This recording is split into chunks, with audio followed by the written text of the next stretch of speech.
11 సీట్లకే పరిమితమైనప్పటికీ కూడా తిరిగి వచ్చి టీడీపీ కార్యకర్తల మీదే దౌర్జన్యాలు చేసి టీడీపీ కార్యకర్తలని చంపి మళ్ళా పైగా వాళ్ళ మీద ఏవో దాడులు జరిగిపోతున్నాయి, వాళ్ళ తాలూకా వాళ్ళు ఎవరు చంపేస్తున్నారని చెప్పి ఇక్కడెక్కడా ప్లేస్ లేనట్టుగా ధర్నా చేయడానికి ఢిల్లీ నడివీధుల్లో వెళ్ళి కూర్చొని మేము ధర్నా చేస్తామన్నా 11 మందితో వెళ్ళి కూర్చొని ధర్నా చేయడం అన్నది చూస్తూ ఉంటే చాలా విడ్డూరంగా అనిపిస్తుంది అధ్యక్ష.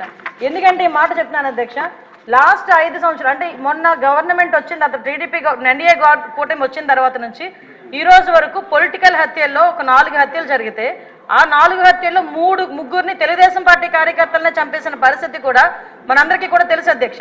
ఈ విషయాన్ని కూడా చాలా క్లియర్గా మేమందరం కూడా ప్రెస్లో కూడా చెప్పడం జరిగింది, విత్ క్రైమ్ నెంబర్స్ నేనైతే ఇవ్వడం జరిగింది అధ్యక్ష. ఇవన్నీ పక్కన పెడితే ఇప్పటికీ కూడా చాలా మంది తెలుగుదేశం పార్టీ కార్యకర్తల మీద వైఎస్ఆర్సీపీ నాయకులు సోషల్ మీడియాలో దాడి చేస్తున్నారు, వ్యక్తిగతంగా దాడులు చేస్తున్నారు, వాళ్ళ ఆస్తుల మీద దాడులు చేస్తున్నారు. అంటే ఇప్పటికీ కూడా అంటే ఎందుకు చెప్తున్నానంటే వాళ్ళు తిరిగి మేము చేస్తున్నామని చెప్పి టీడీపీ వాళ్ళు చేస్తున్నారు, జనసేన వాళ్ళు చేస్తున్నారు, బీజేపీ వాళ్ళు చేస్తున్నారని చెప్పి ఢిల్లీ నడివీధుల్లో కూర్చొని 36 మంది పొలిటికల్ హత్యలు జరిగినాయని ఎంత సిగ్గు లేకుండా మాట్లాడుతున్నారో ఒకసారి మనం కూడా ఆలోచించుకోవాలి అధ్యక్ష. ఇది రాష్ట్ర ప్రతిష్టకు సంబంధించిన విషయం అధ్యక్ష. ఈరోజు 45 రోజుల్లోని ఒక ప్రతిపక్ష హోదా కూడా లేని ఒక ఎమ్మెల్యే, ఒక ప్రతిపక్ష సంబంధించిన ఎమ్మెల్యే ఢిల్లీ దగ్గరికి వెళ్ళి 36 హత్యలు రాజకీయ హత్యలు జరిగినాయి అంటే ఢిల్లీ మీడియా అడిగింది 36 మంది పేర్లు ఉన్నాయా అని అడిగితే కనీసం పేర్లు కూడా చెప్పడానికి ఇష్టపడక పేర్లు లేవు కాబట్టి చెప్పలేక పక్కకి వెళ్ళిపోయే పరిస్థితి. ఈరోజు మేము అడుగుతున్నాం, అరే 36 హత్యలు జరుగుతున్నాయని అడుగుతున్నావు, ఎక్కడికో వెళ్ళి మాట్లాడుతున్నావు, అసెంబ్లీ సమావేశాలు జరుగుతున్నాయి అక్కడికి వెళ్ళి ధర్నా చేసావు, ఈ రోజు ఇక్కడికి ఆల్రెడీ నువ్వు అమరావతి వచ్చావన్న సంగతి ఇక్కడ మా అందరికీ తెలుసు. ఈ రోజు వచ్చి అసెంబ్లీలో కూర్చొని ఆ 36 మంది వివరాలు ఇచ్చే దమ్ము లేదా నీకు? ఈరోజు ఆ 36 మంది వివరాలు మాకు ఇచ్చి దాని మీద ఎంక్వైరీ చేయించుకునే దమ్ము లేదా నీకు? ఈరోజు అసెంబ్లీ సాక్షిగా అడగాల్సిన వాటిని పక్కన పెట్టుకొని ఎక్కడో ఢిల్లీలోకి వెళ్ళి రాష్ట్ర ప్రతిష్టను దెబ్బతీసే విధంగా రాష్ట్రం మీద రక్తమరకలు అంటినట్టుగా వాటి అన్నిటికీ కూడా ఫోటో ఎగ్జిబిషన్ ఒకటి పెట్టి దాన్ని చాలా ఏమార్చి అక్కడ వాళ్ళని ఏదో రకంగా పెట్టుబడులు రాకుండా, పరిశ్రమలు రాకుండా అడ్డుకోవడానికి ఒక కుట్రపూరితమైన వాతావరణాన్ని సృష్టించడానికి మాత్రమే చేస్తున్నాడు అధ్యక్ష. ఇతగారి తాలూకా నైజం కూడా చెప్పాలి అధ్యక్ష. అధికారంలోకి వచ్చిన తర్వాత 2024 అధికారంలోకి వచ్చింది అధ్యక్ష. ఎంత దారుణం అంటే అమరావతికి బస్సు యాత్రకి సాక్షాత్తు 14 సంవత్సరాలు ముఖ్యమంత్రి చేసిన చంద్రబాబు నాయుడు గారు బస్సు యాత్రకి వెళ్తే ఆ బస్సు మీద రాళ్ళు రువితే అధ్యక్ష అప్పుడున్న సాక్షాత్తు డీసీపీ గౌతమ్ సవాంగ్ గారు భావ స్వేచ్ఛ ప్రకటనను మాట్లాడిన సందర్భాన్ని కూడా ఈరోజు గుర్తు చేయాలి అధ్యక్ష. ఎందుకంటే ఆ రోజు శాంతి భద్రతలు ఎలా ఉన్నాయి, ఈ రోజు శాంతి భద్రతలు ఎలా ఉన్నాయి కంపేర్ చేయడానికి మీరు నాకు 5 నిమిషాలు టైం ఇవ్వాలి. ఎందుకంటే ఇది రాష్ట్ర ప్రతిష్టకు సంబంధించిన విషయం. ఆ రోజు ఆత్మకూరులో ఒక ఊర్లోని ఒకరిని వెలివేస్తే, ఒక గ్రూప్ ఆఫ్ పీపుల్ని వెలివేస్తే వాళ్ళ దగ్గరికి వెళ్ళడానికి వెళ్తే సాక్షాత్తు ముఖ్యమంత్రి 14 సంవత్సరాలు ముఖ్యమంత్రి చేసిన వ్యక్తి ఇంటి దగ్గరికి వెళ్ళి ఆ గేట్లకి తాడులు కట్టారు అధ్యక్ష. తాడులు కట్టడమే కాదు అధ్యక్ష, ఎల్జీ పాలిమర్స్ లో గ్యాస్ లీక్ అయితే వైజాగ్ వెళ్తే చంద్రబాబు నాయుడు గారిని వైజాగ్ ఎయిర్పోర్ట్ లోనే ఆపి ఎయిర్పోర్ట్ లో లిటరల్లీ చెప్పాలంటే దాడి చేశారు. ఆ విషయంలో మొన్న నన్ను విష్ణుకుమార్ రాజు గారు కూడా క్వశ్చన్ చేశారు అధ్యక్ష, హోంమంత్రి ఏం చేస్తున్నారు అని. గుడ్లు ఇసరడానికి, అతని మీద టమోటాలు ఇసరడానికి, ఆఖరికి అక్కడి నుంచి కనీసం బయటికి రానివ్వకుండా కూడా చేసిన పరిస్థితి కూడా కనిపించింది అధ్యక్ష. వీళ్ళు ఈ రోజు శాంతి భద్రతల గురించి మాట్లాడుతున్నారు అధ్యక్ష. ఇదే పవన్ కళ్యాణ్ గారు ఆ రోజు మన అమరావతి రైతుల గురించి అక్కడికి పాదయాత్ర కింద వెళ్తే ముళ్ళ కంచెలు అడ్డుగా వేశారు అధ్యక్ష.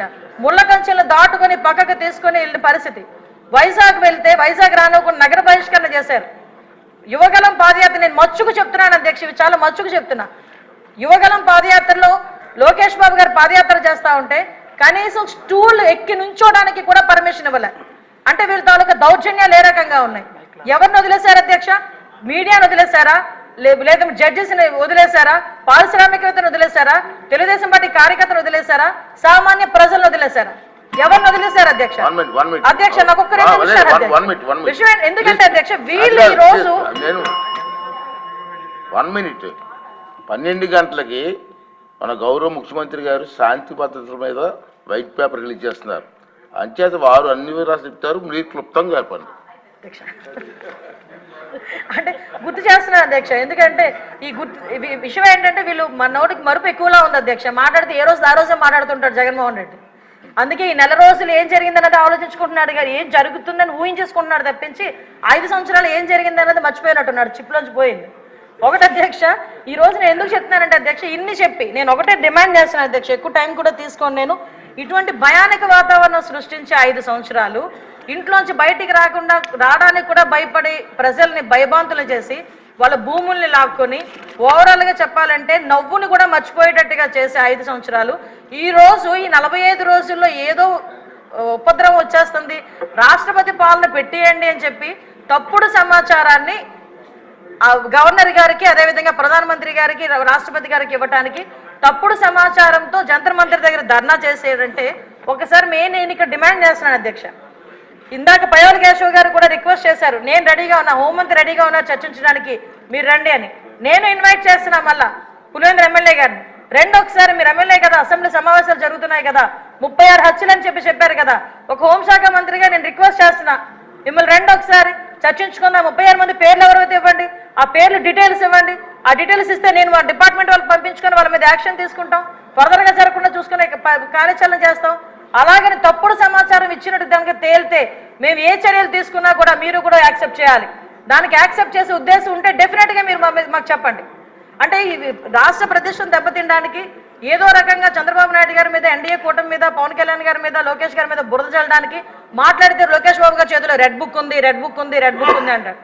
అరే రెడ్ బుక్ గురించి నీ కార్యకర్తలే పట్టించుకోవట్లేదు, నీకు మాత్రం నిద్ర రావట్లేనట్టుంది రెడ్ బుక్ గురించి ఆలోచించుకుంటా ఉంటే. విషయం ఏంటంటే ఆ రెడ్ బుక్ అనేది అవినీతి చేసిన వాళ్ళు, తప్పుడు పనులు చేసిన వాళ్ళ గురించి. వీళ్ళేదో భుజాలు తడుముకుంటున్నారు, నాకు అర్థం కావట్లే. దయచేసి ఒకటే చెప్తున్నాను అధ్యక్ష, ఇటువంటి చవకబారు ఆరోపణలు గవర్నమెంట్ మీద చేసి చవకబారు ప్రశ్నలు వేసి రాష్ట్ర ప్రతిష్టను దెబ్బతీయకుండా ఉండే పరిస్థితి పులివెందుల ఎమ్మెల్యేకి రావాలని మనస్ఫూర్తిగా కోరుకుంటూ సెలవు తీసుకుంటాను అధ్యక్ష. అందరికీ ఒక చెప్తండి, వచ్చిన అవరు సుదీర్ఘంగా సాగింది. మధ్యాహ్నం 12 గంటలకి మన సీఎం గారు శాంతి భద్రతలపై శ్వేతపత్రాన్ని రిలీజ్